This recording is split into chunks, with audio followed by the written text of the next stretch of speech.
What's up, Fisher? Welcome to Que Pasa. I'm your host, Gideon Suarez. Today, we're joined by Rochester's artist, Magnus Champlin. He's well known in the local art scenes, and his newest show is on display here at Fisher. You can check out Urban Alchemy right now at the Patricia's O'Keeffe Ross Gallery in the Scotney Welcome Center. Ahead of the show's opening, Magnus joined us to talk about his work and where he finds inspiration. Stay tuned, the interview is coming up next.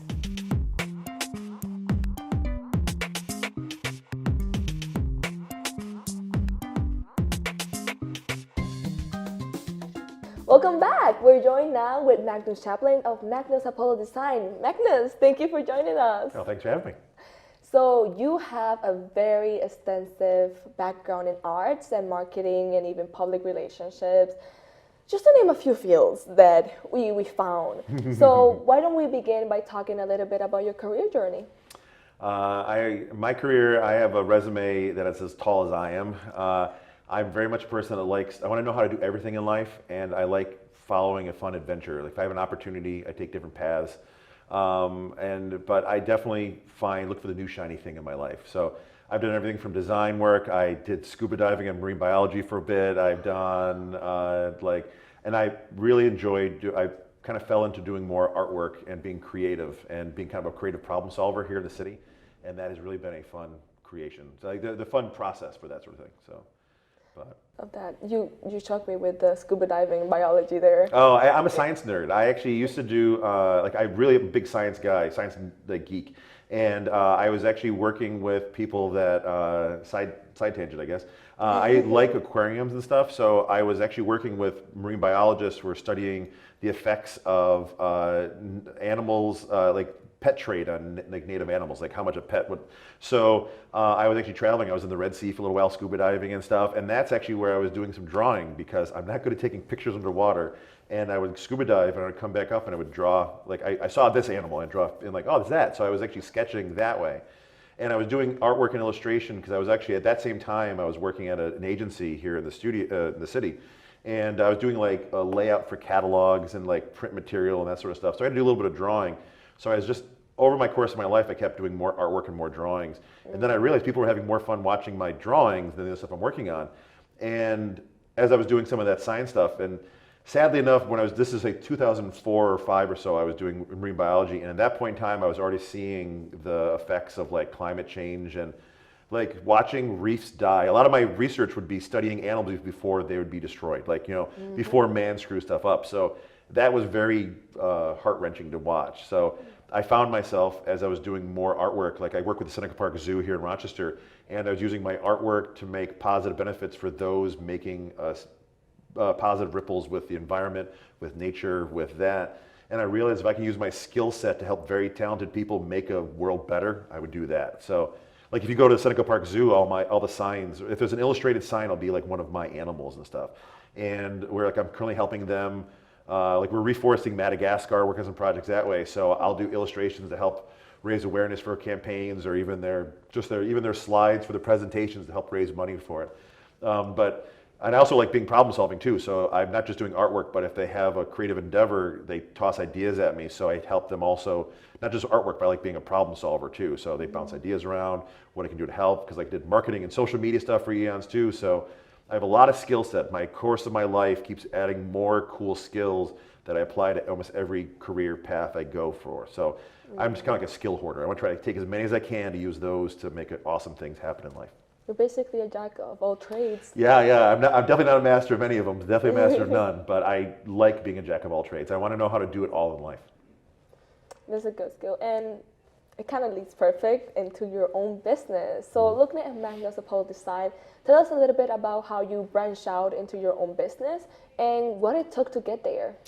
So working for myself, I urge everyone, if you have a chance to work for yourself, take it. But definitely, it did help me for working in other fields first to realize, like I came from an agency life, and like that was like you having a manager yelling at you and a lot of deadlines. And I realized that there was a lot of kind of frivolous work to be working on, these project for client work they're fine, they pay the bills, but at the end of the day, I didn't feel like I was having anything that I'm like super proud to show. And it's not like, I mean, I love my work and the clients were great, but I'm excited to show my work or things I'm working on. And I found myself, the more I'd be working on my own little things, people would be responding to them, and I was responding to them. I would be, like, as an adult, you don't get a chance to be excited to share something. Like, you see a little kid and they want to drag you to the wall to show their cool painting on the wall, something else.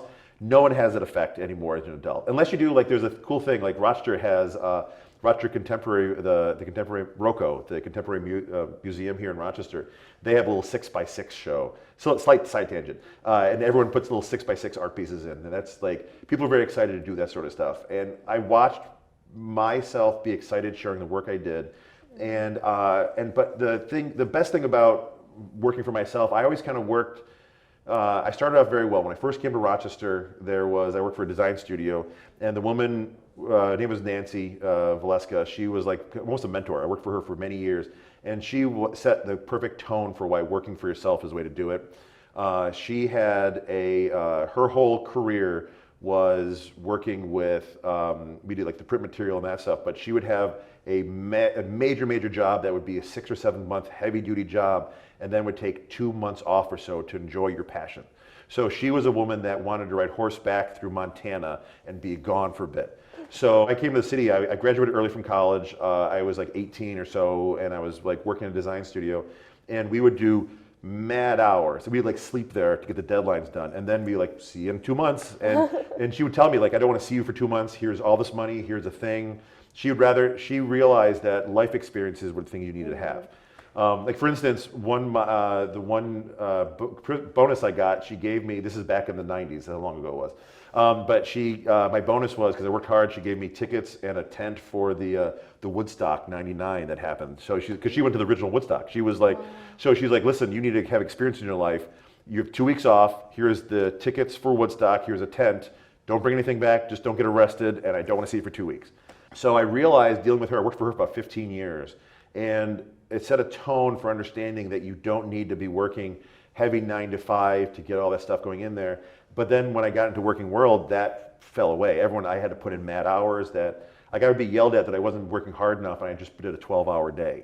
And I was like, you know what, if I'm gonna work hard, I'm gonna work hard for myself. So over the course of 25, 30 years, I've been working for myself kind of intermittently. I work for someone, then kind of take a step back and try working for myself, either part-time. And I was always doing stuff, my own part-time stuff, my own self. And then probably about 10 years ago, I realized that the day job was getting in the way of what I really wanted to do, and that was working for myself. So I always had, Magnus Apollo was just my Instagram handle. It was actually just a handle I had forever go back on web boards and things I had. And it's just, my first name is John, and there's actually a whole bunch of John Champlins that exist around the world. When I first got online, I met a John Champlin that was from California. And I was doing photography at the time. And someone asked to buy a picture from John Champlin, and it wasn't my photo. And I found him, and I reached out to him, and he's a photographer. And he's like, oh, someone wants to buy your photo. And we made friends back at that point. And I realized, like, there's already a John Champlin out there. I don't want to interrupt with his media, their social media handles. And this is before social media, just the Google searches.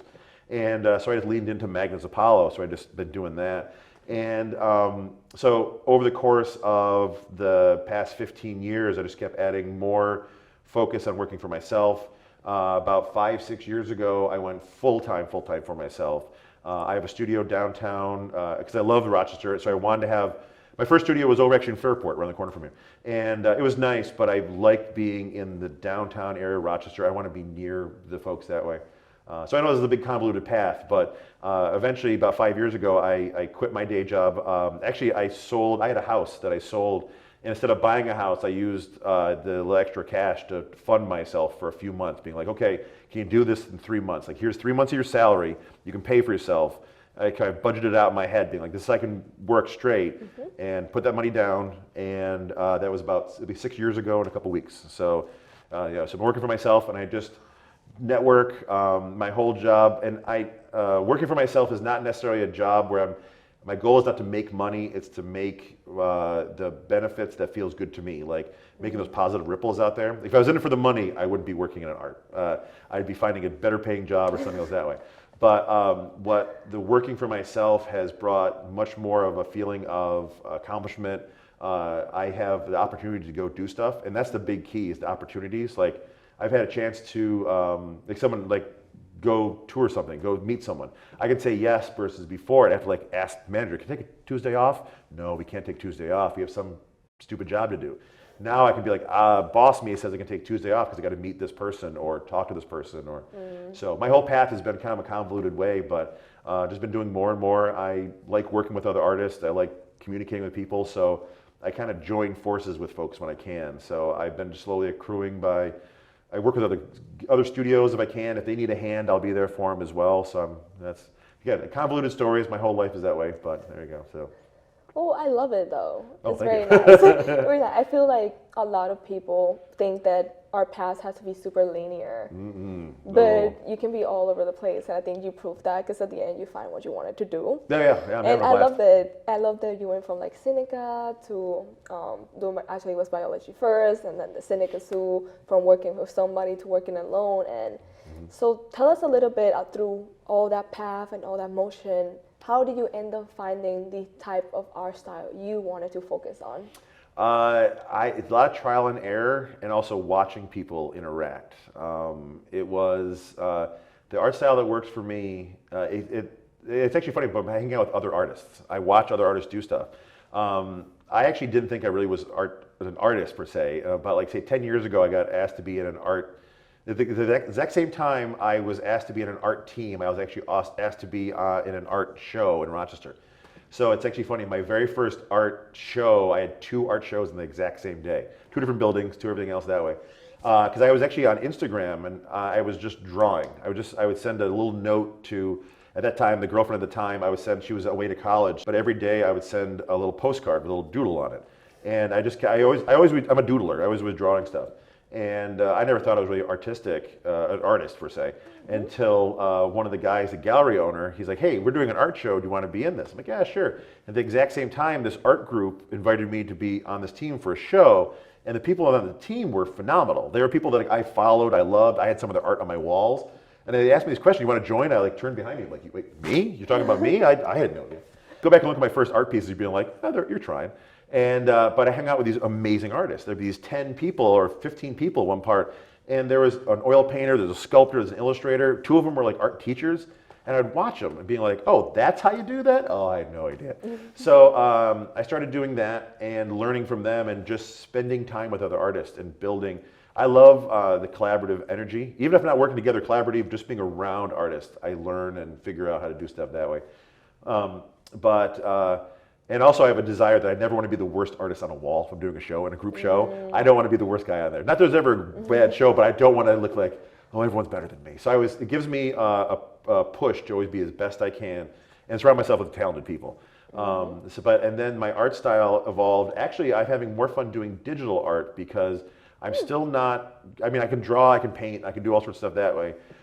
Digital art has allowed me to be not afraid to put a line down. When you do pencil, there's not enough erasers in the world to handle how bad my drawings may be. So, but with a digital one, I can put a line down, like that's not right, grab it, warp it, change it. So even if I do a concept art in digital, then bring it to the large world, I've been able to make and play with, like an iPad changed my life. I tell people, it's just my drawing. I can now see stuff, I can test stuff out, I can test a different color out. Before I'd be working on something and be like, oh, I'll put a little blue on there. Well, the blue paint is now on there, or the watercolor, whatever it may be. So my skill and style evolved from general taste, realizing what works, and also how people like and interact with. So I've been doing, like I do digital, like little artwork and prints and stuff, but some of the stuff I've really been having fun with, I've been doing larger installments. I've been doing these large, like I do stuff on material that, you know, like a political board, so it's plastic, sort of coroplast. I make these custom designs for people to put outside their yards or whatever they want to do. And it has been a fun, it changes how people interact with art. And that's one of my favorite things. It's not just, oh, a picture on the wall. I'll do, for one event, I did a 10-foot tall, 3-headed optical illusion dragon. That was like, the heads were concave, so they looked like they followed you. And it was 10 foot tall in a giant barn with lights, and there was a bunch of people drinking. So I watched all night of people like, realizing it's like heads were following them, so they're like, oh God, oh, and watching people, if things are larger than a person, you interact differently with them. So yeah, it's been fun to watch I said, I'm just trying to learn myself. I never know what I'm doing, but I'm having fun doing it. But watching my path from that to more of this material. And it's fun. I can actually mass produce it, well, somewhat mass produce it in a way that anyone can have it now. So instead of having one-off piece, you can have it. Now I can have 10 people at a more cost-effective price to enjoy their art. So they get the chance to, everyone should have their own unique art. So is the dragon your favorite project, or do you have something else that's your favorite project? Oh, favorite project. That was one of my favorite projects just because it caught everyone off guard. Like it was a brewery, Mortalis Brewery. It's a local one from Rochester. Phenomenal beers. But they also trusted art. Like, listen, we have a budget. Can you make this art based on this? The can had a hydra. It's a 3-headed hydra on there. So can you make art based on that? I'm like, yeah, sure. Can I? And they just let me do whatever I wanted. And they had, when people allow me to go crazy a bit, those are some of my favorite ones. So those are fun. I also paint like murals and stuff. And one of my favorite murals I painted for this YMCA. It was like 85-foot long, kind of at an angle. So I designed it like almost like an illustrated kid's book. It's this big, huge thing. But what I like about it is you don't realize it, but if you're a kid, I painted using this interference paint that only reflects wavelengths at certain things. So if you're a child and under 4 feet tall, the whole thing, like the water ripples and the trees change color and the birds have colors. But if you're an adult and taller, you don't see it. So all the kids were having this effect, and the kids were talking about it. And I love watching the kids like, oh, the water's like moving, the trees, and all the adults are staring at the kids being like, uh-oh, the kids are, what do you mean there? So I had all the adults lay down and like look at it laying down from your height, and from their height. And they're like, so all these adults like get on, and there's a big playground, it's like a soft thing, and they all lay down, they're like, oh my God, or they're sitting on the floor, and they're like, oh my God, the whole thing changes. And they realize that I painted it not for them, it's all for the kids that are yay tall and shorter. So that was one of my favorite ones, just to, because I love doing that sort of stuff, so. Oh my God, now I want to go. You can do anything you want. I'm on the ride. I want to go see it. But talking about projects, I heard somewhere that you're going to have a project here at Fisher. Do you want to talk about that? I would love to. My gosh. We have my friend Richard Colon and I doing a show here. We're calling Urban Alchemy, and we're trying to figure out best ways to showcase the amazing weirdness of Rochester. He's a photographer, very amazing photographer. He does a lot of film work. His Instagram handle, Richard B. Cologne, I believe his Instagram handle is. And he just captures these gorgeous, like late night, early morning vignettes of the city. And he is just so amazing at making these perfect little stories in these pictures. So I'm super honored to be doing stuff with him. He's great. And then they bring a big goofball along to do this. But I'm doing illustration stuff, so I'm trying to do illustrated kind of interesting facts about Rochester. And I'm also trying to work on doing some of those large coroplast installments I mentioned, doing those and putting them in scenes in Rochester to kind of tell stories and stuff. And the goal is also maybe to bring some of those things and put them around the campus here to mess with kids too, which I want to do that. Like so. But yeah, so they're looking forward to that. It's great that Richard is, him and I have fun just talking and joking, and like our love for Rochester is there. He does another gallery up in the city called Behind the Glass, which is right in the Sibley building, which is a gorgeous place, and he's been collecting artists for a bit. So him and I both are the same sort of vibe with community and how Rochester is. Rochester is a very special, weird little town. It's got a very supportive and loving community, but also a quirky, there's a spark about Rochester that I've never seen anyplace else before. There's a reason a lot of religion started there, because it's like there's a weird spark about the town. So we're looking forward to it. We're going to try to show that urban alchemy, that kind of where things mix and kind of gold comes out at the end. So it should be fun. It should be fun. I'm very excited. Oh my God, I'm looking forward to it. So is there a specific reason why you chose Fisher? Actually, I have a bunch of friends of mine who are professors and that have been here before. So I've been at Fisher. I had friends of mine that went here eons back when I was at that point. So I've been around with Fisher for a bit. I've interacted with Fisher, and every time I've interacted with Fisher, they're very supportive of the students, and they want the students to get the best experience they can. A lot of colleges they've gone to, they just want to push them through, get the good grades, and go. And Fisher has very much a spark about it, that they want the students to walk out feeling that they're part of a community. And that vibe is what makes Richard and I the same way. Richard and I, we are part of a community. We want to showcase Rochester to help the students here realize that there's a community. It's not close, but not far. You can come up and check stuff out. It's not a scary city. It's a fun little town. It's got a lot of weird stuff in there. And but yeah, there's a kind of a vibe that St. John Fisher has, as well as like Richard and I both have. So That's true. Well, you already talked a little bit about how Rochester has its sparks, and you talked about Seneca Sioux, which is here and working around here. But why Rochester? How has Rochester shaped your artwork, and how this community has embraced your artwork? Rochester shaped my artwork in I think it's community first shape. Like I wasn't just an artist making stuff. How I tell people, I'm not an artist that schmoozes well. I'm a guy who can schmooze and talk well that can make art. I like community. I like building these bubbles of, like a bubble of safe, awesome community spaces. And so, like for instance, at my own studio, I have these open studio nights, and I invite anyone to come up if they want to learn how to paint. I just have all my supplies. If not, just watch movies. We have a big social room. We had like lasagna last night there, something else. And it's a community, and I like building these communities. And why? I think my art and everything evolved by being part of those communities first. There is like, there's a thing called wall therapy that takes place in Rochester. It's a mural campaign, and it's been 10 years running, and they bring in artists from out of town as well as local artists, and they find walls for them, get money for them, and they just paint these gorgeous things. And they've done 150 murals around the city, give or take now. And that community, when they said we want to do this, there was volunteers that were just ready to go and help out. Anytime you're working on a project, you put an idea out. Not only we have an idea, within 5 months, you'll have a team of people ready to help you out and do stuff. So what shaped me for Rochester is that there is a very healthy, supportive community that they want you to do as well as you can. And it's truly a supportive town. So doing that allowed me to play around and test things out. So if I could goof around and make something, if people like it, they'll clearly react to it. Even if they don't like it, they're still generally nice about it. But there was a freedom to play around and test out ideas and make stuff.